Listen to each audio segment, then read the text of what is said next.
Stuff is labor intensive to walk through. But a little out of breath. But anyway, here's a video I've been wanting to make for such a long time, and I didn't know how to go about doing it. So I'll probably just keep redoing this same video and rant and rave over and over until I finally get it right. The idea is to create awareness and make people think a little bit different, more about like things like their self-defense. Okay, so the way I look at it is this. Okay, I'm very stunned at the lack of debate on the right to carry in Canada, like for a handgun for self-defense. I'm very blown away by how brainwashed a lot of people are in thinking that, oh, guns are bad, guns are the devil's right hand. Sensible people, as soon as they buy a gun, that's it. If they buy a rifle, they're okay, but if they buy a handgun, they're going to carry it everywhere. They're just going to, if they get cut off in traffic, they're just going to start blowing people away. They're going to snap and become time bombs. First off, that doesn't happen. You know, if you're a Canadian and you're watching this, and this is pretty much for Canadians, although I believe in the right to carry for everybody on the planet. Self-defense is, I mean, it's really, you're up to your own self-defense, but there's millions of guns in Canada, millions. We'll never know the exact number. I don't really care to know, it doesn't matter. And that includes millions of handguns. Now, just to give you this kind of frame of mind that I'm coming at it from, all the criminals out there with illegal, unregistered handguns, okay? They're not offering each other in record numbers. I mean, in fact, our murder rate is actually quite low.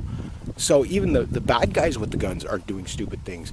So if the bad guys who are doing this illegal aren't already, okay, that's it, I gotta go. If anybody cuts me off or looks at me funny, I just gotta plug them between the eyes. If that's not happening with the bad guys, what makes you think the good guys are just gonna fly off the deep end every time? Okay, so I want to give you some statistics and stuff like that from Canada. I'm going to have to pull in the US for this too, because there's a lot of statistics we don't have in Canada. First off, we're a population of 33.3 or 33.5 million as of mid 2011. It's now 2012 in the end of February. So that's a lot of people, you know. And the United States has about 300 million, so they have about 10 times our population. Now, here in Canada, if you go onto Statistics Canada for the 2010 statistics, I haven't seen the 2011 statistics, there was about 545 murders, okay? Okay, one life is too many, I get it. Out of that, about 160 to 180 were stabbings, about 140 or so were shootings, and the rest were like, you know, clubbings, you know, bash them like a baby seal type of thing. It could have been, you know, a blunt force trauma, any stick, a chair, or whatever, you get it. Okay, so your chances of being murdered in Canada are actually quite low. You know, just do the math on that. But our crime rate, our murder rate has been going down since 1977 with firearms.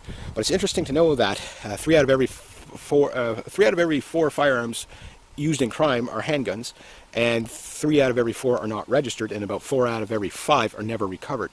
So again, the numbers, you know, that's what the numbers are. Okay, so you say, okay, ban the guns, okay. But now I'm going to flip over to the United States, okay? Or actually, no, I'll stick with Canada. Crime rate in Canada. This is a very important one because ranging from you stole my jube to murder, there's about 7 million crimes reported in Canada in 2010, and probably each year, give or take a few million. The dark crime we'll never know. There's probably just as many crimes committed that are never reported, and that's known as dark crimes. But just going by what the police know and have had reported to them, it's 7 million, and that can range from anything from you stole my jube to murder. Now, let's break that down to what's important to you. If you are a woman in Canada, 1 in about every 1,000 of you are going to be raped by the end of this year. That's the statistic. Now, the problem is somebody has to become that statistic, and they don't just count, okay, we're going to count from 1 to 1,000, and that chick is going to get it. It doesn't work like that. It could be 3 in a row, 10 in a row, nothing, 5 in a row, 3, 1. You know, it's sporadic. Somebody has to become that statistic. Will it be you? And if it is going to be you, are you going to be armed at that point or unarmed?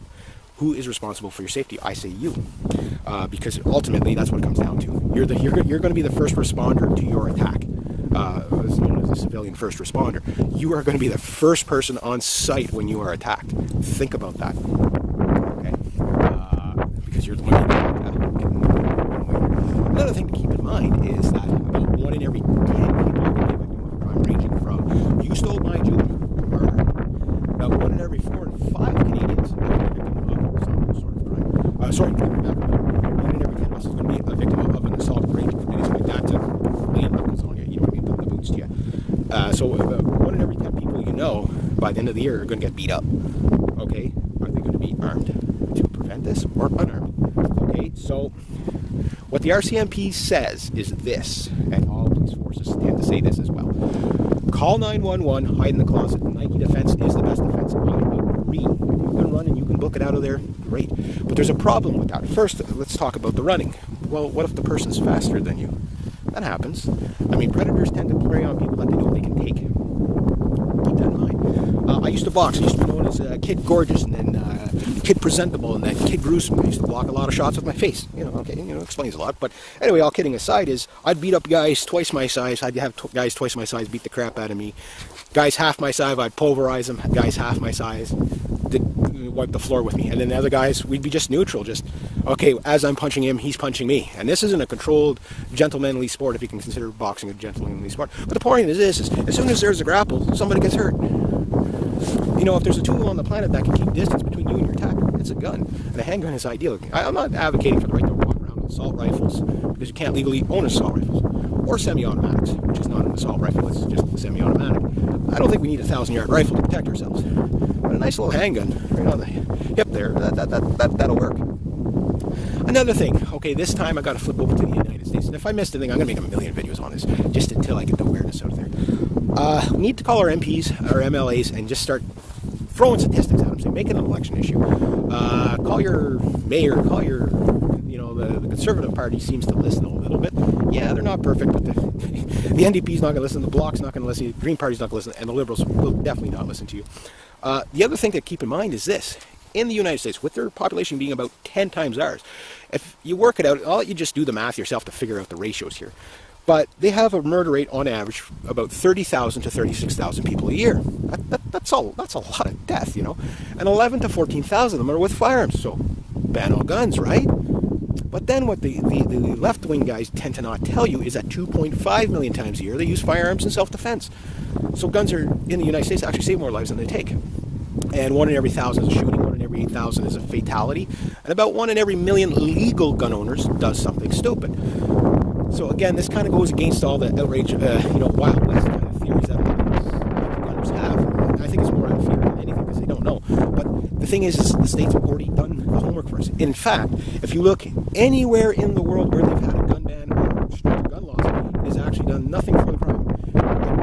At best, the crime rate stays the same. At worst, it goes higher. And it always usually goes higher, about 30 to 40%. England's a good, Australia's a good one. I mean, just look around. The only place that has a gun ban, okay, that the crime rate just kind of stayed the same and has an unusually low crime rate is Japan. But think about it. Grandma and grandpa have been taking a martial arts since they were a kid, and they can go around cracking heads. I mean, who's going to mess with anybody when they are armed just by breathing, okay? Because they know martial arts. That's what, and they're not a gun culture like us. I mean, name a Japanese large game animal you would hunt. I can't think of one, So they're not a gun culture, So banning guns there made no effect. Look at Chicago and Washington D.C. Their gun bans. The crime rate went astronomical after they've done the gun bans, and the crime rate has been steadily dropping since they've lifted the ban, so people can now defend themselves. And John Lott is a good guy to get these statistics from. But another thing to keep in mind with this statistic is that if you break it down, the 2.5 million times and then the 11 to 14,000 times a year for the firearms, when you break it down, their murder rate with firearms is not that much higher than ours. Their murder rate is about 20 times ours, roughly, but it's not that much higher with firearms just because the ratio works out. I mean, you just grab the calculator and just go over those numbers. The other thing to keep in mind is that, an armed society is a polite society. Now, you're probably saying there's absolutely no way a civilian can be ever trained to be practical and to be good under stress, to actually be trained to defend themselves with a firearm. Okay, so training and education you don't think will work. Well, if that's the case, I believe training and education will work, and in fact it's the only thing that will work, because the police say this, okay, we are not responsible for your safe and well-being of persons or property. Their only duty is to respond. Putting that, you take that wherever you want. That means they're not guaranteeing they're going to get there in time. Okay, so with training and education and background checks, okay, what can you do? Well, if you don't think a civilian can be trained and educated enough to defend themselves properly with a firearm, then when are we going to disarm our police and military, because they were civilians before they got that training? Think about that. Where do I end this? Uploading time is a big thing for me, so I'm going to try to end it up pretty soon. I'll just leave this scenario with you, and you can just tell me if I'm off my rocker, or if maybe we should start investigating these statistics and actually applying them to Canada, because the data is there. I mean, there's 36 states in the U.S. that have the right to carry, and their crime rates are dropping, and everywhere they have stricter gun laws, the crime rates are going up. I mean, we've already got the model there. This scenario, unfortunately, is played out not only in Canada, but every country in the world. Let's say you're a lady with your 2 kids, and somebody breaks into your apartment. Okay, now you're going to take the RCMP's recommendation of hiding in your closet, calling 911. Now, somebody has just broken through your front door with, you know, the big thick door with the deadbolt on it? So how much challenge is the closet door really going to be for you? Okay, so you're on 911, somebody walks into the room and they say, I don't want any witnesses, I'm going to kill you and your entire family. At that point, would you rather have a police officer on the phone or a .357 Magnum in your hand? I mean, just think about it. And the training and education to know how to use it properly. The other thing is, I guess to kind of end it off would be, you know, like, you can't guarantee the police are going to get there. They even say they can't get. Most police officers understand that they can only respond when you call them. So you can't guarantee the police officer is going to make it to the crime scene on time. You can't guarantee the perpetrator is going to stay at the crime scene when they get there. But you can almost always guarantee there will be a victim at the crime scene. So really, you will be the first responder to your own crime, possibly your own death. If there's a tool out there that can keep distance between you and your attacker, just the mere sight of showing it makes them run away in terror, it's a gun. If there's anything that could take a little granny or a 95-pound girl to be able to take on, you know, a 300-pound rapist, that's a gun. I don't know. I think we need to call our MPs and our MLAs here in Canada and get that as an election issue, because I'd like to see the right to carry in my lifetime with training and education. So we'll go with that.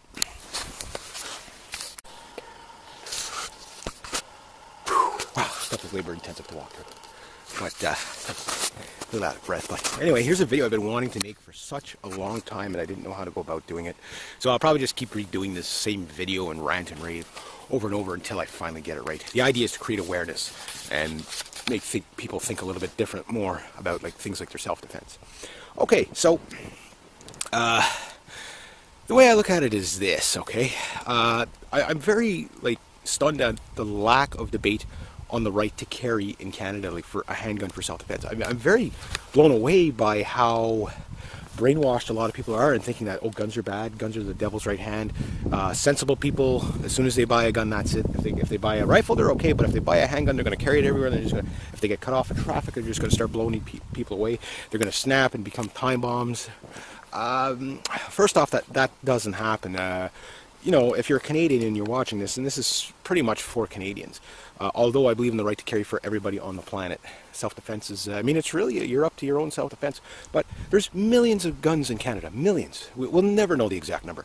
I don't really care to know, it doesn't matter. And that includes millions of handguns. Now, just to give you this kind of frame of mind that I'm coming at it from, all the criminals out there with illegal, unregistered handguns, okay, they're not offing each other in record numbers. I mean, in fact, our murder rate is actually quite low. So even the bad guys with the guns aren't doing stupid things. So if the bad guys who are doing this illegal aren't already, okay, that's it, I gotta go. If anybody cuts me off or looks at me funny, I just gotta plug them between the eyes. If that's not happening with the bad guys, what makes you think the good guys are just gonna